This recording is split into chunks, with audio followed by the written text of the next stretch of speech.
Hello everyone, the topic of this video is the concept of hybridized food. Someone made a comment on an Instagram post I made about when I was eating a banana, and they basically said, oh, that's hybridized rubbish, nothing like what people used to eat. Humans, your ancestors were eating wheat and eggs and whatever else, whatever the other foods, and these are much more nutritionally complete than bananas, and they have these fat soluble, all the phrases of that people in the ketogenic carnivore paleo situation nightmare have been um, convinced to say and to put out there and all that.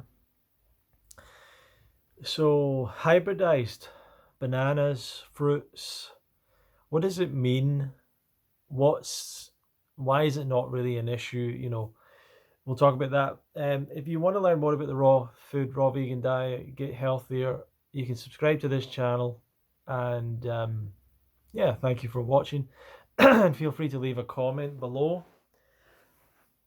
Now, the whole idea of a hybrid, I was pretty sure that this concept was sorted years ago. It's a very simple one to explain and to counter if someone wants to tell you fruit's all hybridized. It's a word that makes it sound very like technological or man-made, like in a laboratory hybrid. And it's like two things have been forced together and you've created a banana. And that's maybe the concept that people have. And a lot of people seem to think like food has been made in a laboratory somewhere, or like, I know there's genetic modification, but it's not something that's a relatively new thing, and I don't know a lot about it or how much it exists. But the majority of the fruit is not GMO because the varieties, most of the varieties that we consume are, some of them are 100 years old, so they're not developed by GMO. But anyway, hybrid is basically is basically anything that is the combination of two parents, is basically what I've been taught to understand it as, which means we're all hybrids. Human beings are hybrids. You are a combination of your mother and father's genes. You're a mixture of your mother and father's genes. So you are a hybrid. That's all that a hybrid means. Um, Basically, every plant is a hybrid because it's the same.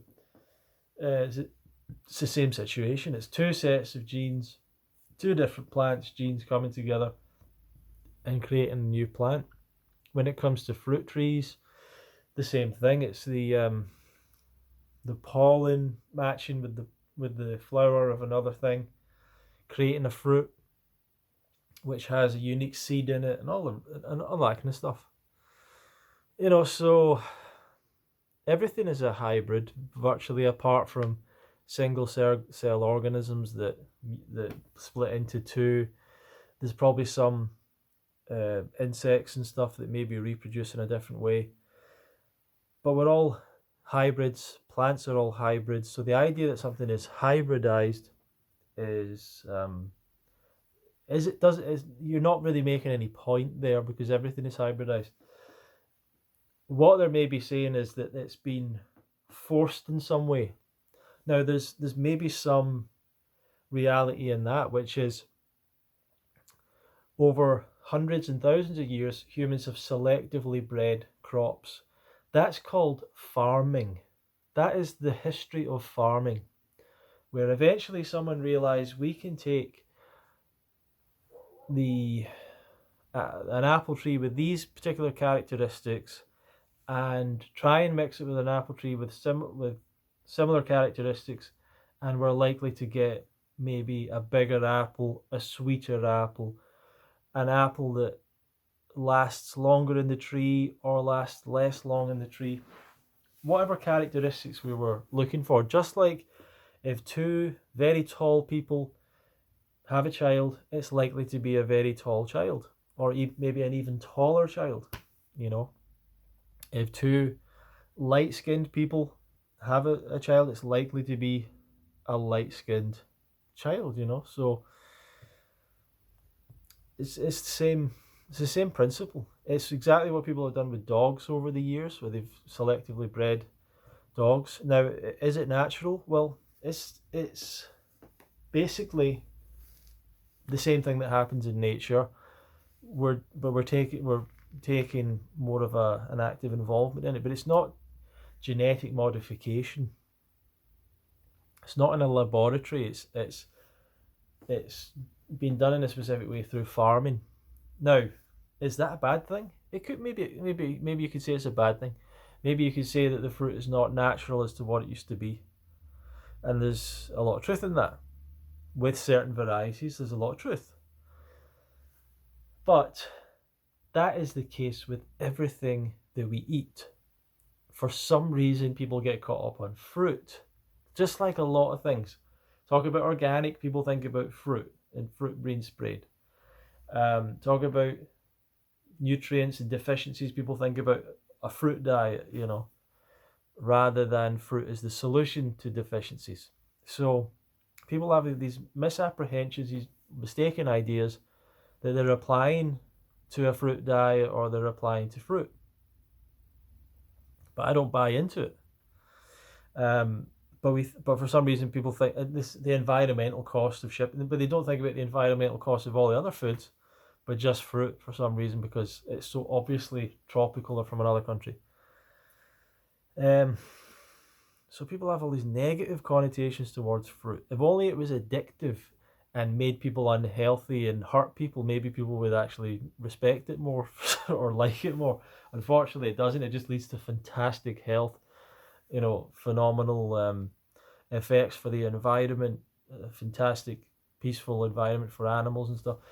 It just leads to good things, which is why a lot of people are against it, obviously. So everything has been hybridized, and probably far more than fruit, and that includes the animals that people eat. So the cows that make the beef, they don't exist in nature. There's no cows in nature. There's buffaloes and other hoofed animals, but there's no cows, apart from the ones that have maybe escaped from farms and stuff like that. There's no same with chicken, all the animals that people eat are hybridized, if you want to call it that. They've been selectively bred over generations to have particular characteristics. So that's much different. And what about the grains? Of course, they're hybridized. Of course, they've been selectively bred. What about all plants have been selectively bred? But we're focusing on fruit. Why are we focusing on fruit when everything's been selectively bred to be more appealing to people, to be more palatable, to be easier to eat, to have less fiber, to have more calories? Everything's been hybridized to be better, easier, more abundant for us. We live in an easy world, and none of us are really grateful for it fully. We live in such an easy existence, an easy environment, comparatively speaking. I understand that people have a hard life, but comparatively speaking, most people aren't at threat of famine. You go to the shop and there's usually, I go to the shop, I've never been to the shop and it's not got food in it. Like, some people go to the shop in parts of the world there's no food. Some people in history, there was no food for weeks, months, whatever, there was no food for an entire season or whatever. So we're very lucky, and we don't seem to appreciate that. So it's a good thing that these things have been selectively bred over the years. I'm not convinced in this idea that natural is better. Let's go and get the wild food. Let's get the wild food. The wild food is better. Maybe it's not better. Why are we? And it's always like there's more minerals in it. Well, we're not suffering from a lack of minerals. Oh, there's antioxidants. There's a higher level of this and that. Well, it's not a big deal. It's not a huge big deal. So wild foods, if it's your thing and you like it, fair enough. But be careful with wild foods. Be careful. People forget that nature can kick you in the ass. I don't know why I went into an American phrase. It can, nature can get you. There's a lot of dangerous things that you could eat. There's a lot of things that can kill you, paralyze you in nature. And I'm not talking about poisonous insects. I'm talking about plants that can kill you and mess up your nervous system if you eat them. So we went through the experiment, and the stuff in the shop is, relatively safe to eat. So let's talk about the hybridization of fruit. What has actually happened? What's the effect of it, and so on? Well, essentially, human beings are fruit eaters. We want to eat fruit. We like big, delicious, colourful foods. And if you're in the tropics, which we lived in for the vast majority of our ancestral lineage, because this is like people go on about your ancestors. Your ancestors didn't eat fruit. Your ancestors. You're talking about the last 10,000 years? Are you talking about the last 10 to 30, 40,000 years that white people have been in Europe? Are you talking about that? Are you forgetting the 90 million years that our ancestral lineage goes back as primates? Are you forgetting the 90 million and thinking about the 10,000? Is that what you're thinking about? You think our body changed in 10,000 years? Not with 90 million years? These people just haven't thought this through. They've not thought through the numbers. So we've been mostly living in the tropics, mostly living on fruit like the other primates, like they do right now. Why it's very important for us to maintain habitats for primates like the orangutan that are at threat, the bonobos, the chimpanzees. It's important to maintain environments for them so that we understand that that's primates. That's how they live. They go and find fruit. That is our nature. We should be in an environment like that. We can't really do it anymore, but that would fit all the jigsaw pieces together of humanity. For most people, if they were transplanted into a situation, living in a tribe of a fruit-eating human primate creature, going around tropical forests getting fruits, everything would click into place in terms of this is how we're meant to live. This is how we're designed. This is climbing trees, all the stuff, everything would come together. Anyhow, it's why people are so lost in life. It's why everyone's so lost. Because our purpose is fruit, is eating fruit, spreading the seeds. That's basically our purpose. And socializing, friendships, and looking after the tribe, looking after children and old people and all that, and journeying out looking for fruit, and then maybe fighting other animals and stuff. So anyway, so yes, tropical fruits characteristically are what? They tend to be bigger, they're often more colourful, they're often sweeter, have more diverse flavours, or whatever you want to say, than the temperate climate fruits. So the temperate climate fruits were generally smaller, less sweet, etc., etc.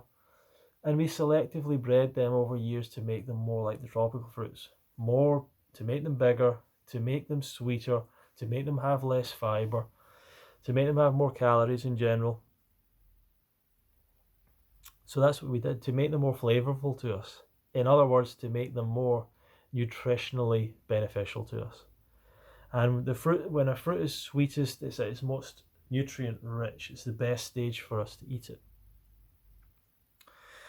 So this is what we see, is we've got things like apples, and if you buy it's a big apple, it's got loads of sugar in it.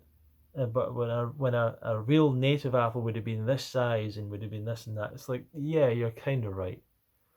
Most apples are crab apples out in nature. There's not a lot of good apples. If you go to the forests of Kazakhstan, would we find a lot of great apples, which is kind of where apples come from? Would we find lots of sweet, delicious apples? Maybe not. Maybe not. But we've taken them and taken the best out of them and selectively bred them to make them more palatable to us. That's just smart. And then we did that with many, many other fruits. And they became bigger, they became sweeter, but they are not sweeter than other fruits in nature.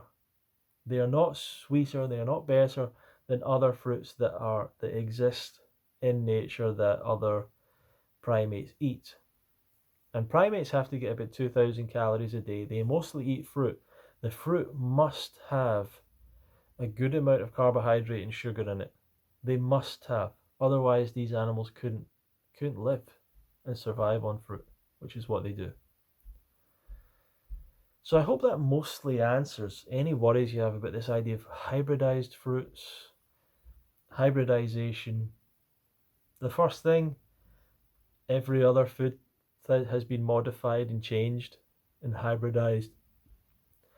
The other thing is seedless, right? People worry about seedless. It's just another variety. People don't get this. This isn't genetic modification. We've just selectively bred fruits to have less seeds in them and to have smaller seeds in them so that we don't have as many seeds in the fruits. It doesn't make you infertile to eat seedless fruits and stuff like this. This is silly thinking. Okay. So, in saying all that, every food's hybridized. We're all hybrids. Every plant's a hybrid. Everything's hybridized, so that's not an issue. Every food's hybridized anyway. So if someone's complaining about fruit being hybridized, they have to take that for everything else as well. Put it all in the same bracket. And yes, fruits have been changed, selectively bred to be more like the tropical fruits that we're better designed, accustomed for, that we enjoy. And human beings are frugivores, and all of our instincts are in alignment with eating fruits, as far as I can see. Fruits and tender vegetables. So I hope that answered the question. If you've got any other questions about that, feel free to answer or ask a question below. Feel free to like. I'll put a link down below for my book. If you want to email me any questions, I'll put a link there as well. Thank you very much for watching.